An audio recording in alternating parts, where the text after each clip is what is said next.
એક ભજન છે કે कौन कहते हैं भगवान आते नहीं, मीरा की तरह तुम बुलाते नहीं।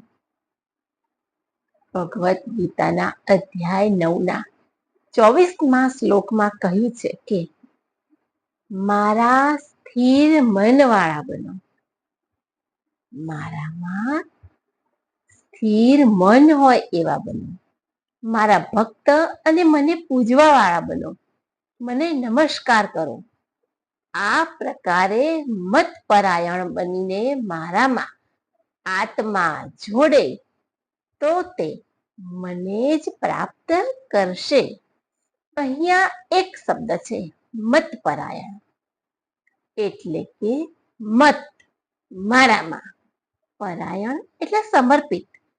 જે મારામાં સમર્પિત છે એ મને પ્રાપ્ત કરે છે.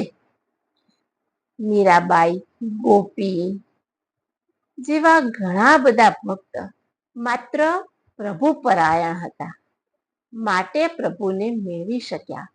એમની રીતે પરાયણ થઈ બોલાવો તો પ્રભુ તમારા કામ ચોક્કસ પાર પાડશે.